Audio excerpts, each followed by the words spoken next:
Yo best friend, dengan harga mulai Rp5.999.000, HP segmen kelas menengah ini buat saya tuh kayak ngusung konsep palu gada. Palu mau, gua ada. Kayak semua kebutuhan dasar yang saya mau nih dari sebuah handphone, mulai dari kameranya, performa, baterai, sampai layar, tercukupi semua nih guys sama si Galaxy A55 5G ini. Seperti apa kelebihan dan kekurangan handphone ini? Kuy, simak bareng review dari Gadgetrek. Bagian belakang dari Galaxy A55 mengadopsi gaya desain khas Samsung zaman now nih, yang simple tapi tetap menarik dengan dominasi satu warna. Dan dilengkapi dengan 3 lingkaran lensa kamera yang disusun secara vertikal kayak gini. Varian Awesome Lilac atau lilac yang Gadgetrek pakai di review ini tuh ngasih kesan tampilan warna yang tenang, tapi pas kena pantulan cahaya nih, dia tuh bisa nampilin spektrum warna yang cantik. Frame pinggir Galaxy A55 ini terbuat dari bahan logam yang ngasih kesan kokoh pas digenggam.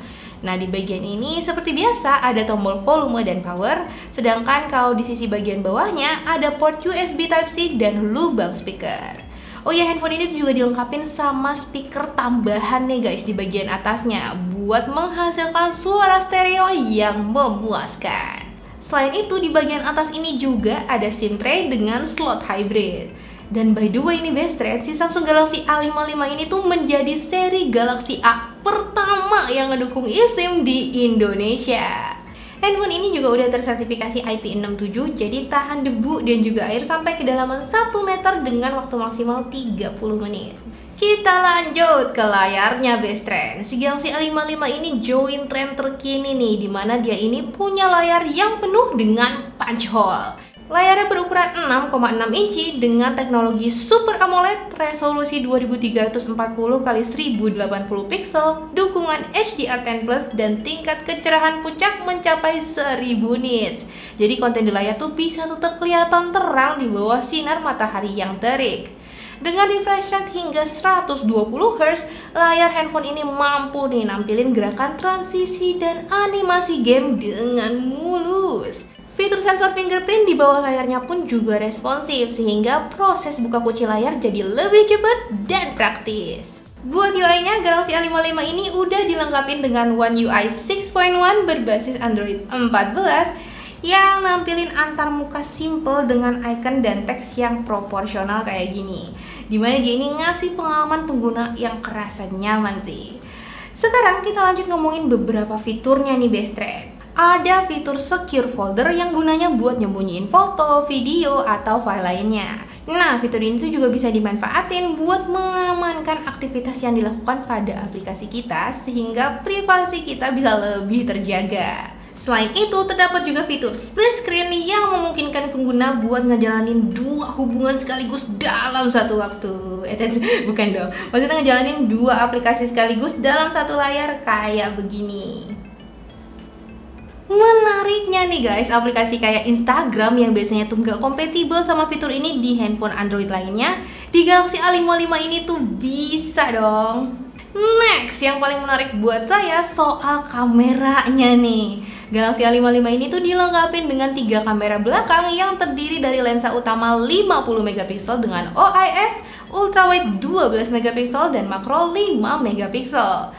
Untuk kamera depannya punya resolusi 32 megapiksel.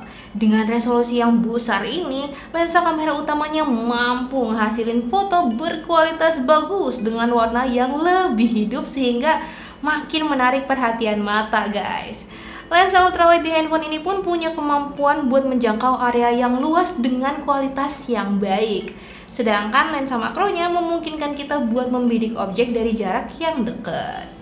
Di kondisi pemotretan malam hari, auto mode di kamera bawaan handphone ini secara otomatis bakal ngaktifin fitur night mode yang bisa ngehasilin foto yang cerah dan minim noise. Sementara kamera depannya juga mampu nih best friend ngehasilin foto selfie dengan detail wajah yang tajam bahkan dalam kondisi pencahayaan yang minim. Taps ya. Kamera belakang dan depannya ini juga ngedukung fitur potret buat ngasih efek bokeh yang dramatis. Urusan video, kamera utamanya mampu merekam video dengan resolusi 4K pada 30 fps atau Full HD pada 60 fps.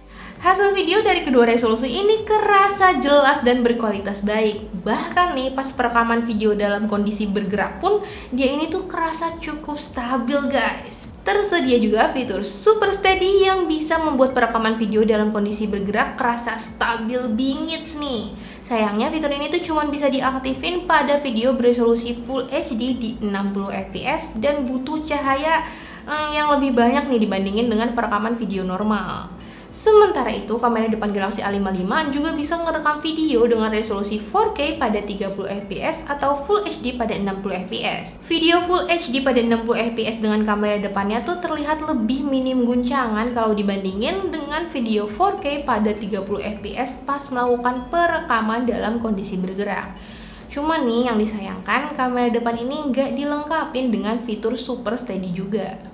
So, awal dari berpacu, Galaxy A55 ini tuh didukung oleh chipset Exynos 1480 yang diklaim Samsung punya performa yang bertenaga. Chipset ini ditemani RAM 8GB dan penyimpanan internal 256GB di varian Galaxy A55 yang Gadgetrain pakai ini guys. Nah, buat ngedukung kinerja multitasking nih, HP ini juga dilengkapi dengan fitur RAM Plus yang bisa minjem kapasitas kosong dari penyimpanan internal HP-nya sebagai RAM virtual hingga 8GB. Penyimpanannya ini juga masih bisa ditambah lagi loh best friend dengan memori eksternal up to 1TB. Di atas kertas sih harusnya kombinasi ini mampu ya buat ngerjain berbagai macam tugas. Dan hasilnya bener aja. Dalam penggunaan sehari-hari kayak browsing sosial media, terus streaming musik, dan ngedit dokumen, performa Galaxy A55 ini tuh kerasa lancar. Tes benchmark HP ini dengan Antutu menghasilkan skor 652.028 poin. Sementara pada Geekbench, perangkat ini mencetak skor 883 poin untuk single core dan 2.946 poin untuk multi-core. Nah, bagaimana dengan performanya pas dipakai buat bermain game? Galaxy A55 mampu menjalankan game Genshin Impact dengan setelan grafis highest dan framerate 60 fps dengan lancar guys. Meskipun ya game ini bikin perangkatnya lumayan cepet jadi anget sih.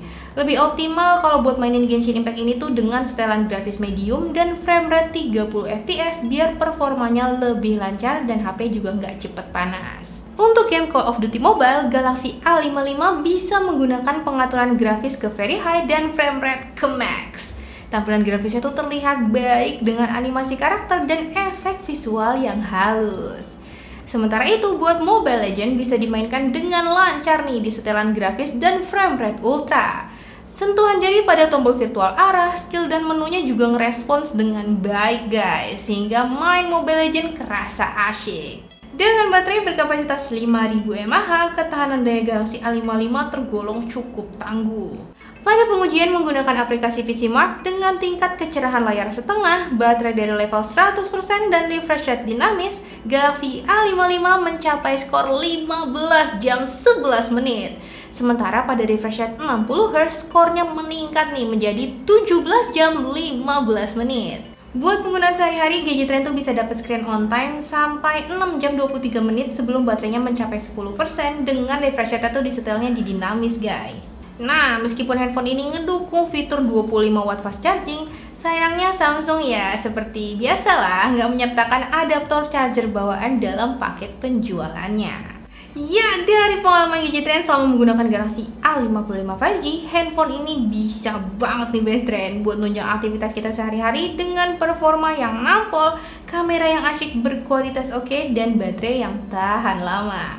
Layar penuh Super AMOLED berrefresh rate 120Hz nya ini juga sedep nih dipandang mata, dan pastinya bikin pengalaman nonton konten memuaskan pastinya.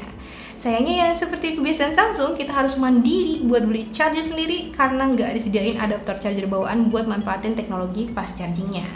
By the way, buat yang udah punya handphonenya, boleh dong share-share pengalaman kalian pakai handphone ini di kolom komentar ya. Ya, segitu dulu aja video Gadgetrain kali ini, mudah-mudahan bisa membantu kalian menambah informasi. Buah durian, buah kedondong. Cukup sekian, dan jangan lupa bantu support kita terus dong dengan cara subscribe, like, dan komen, dan mampir juga ke website kita di gadgetrain.com. Saya Dina Pes mau lagi dulu, mau sesuatu kata, dan sampai jumpa di video Gadgetrain yang berikutnya. Have a nice day semuanya. Bye bye.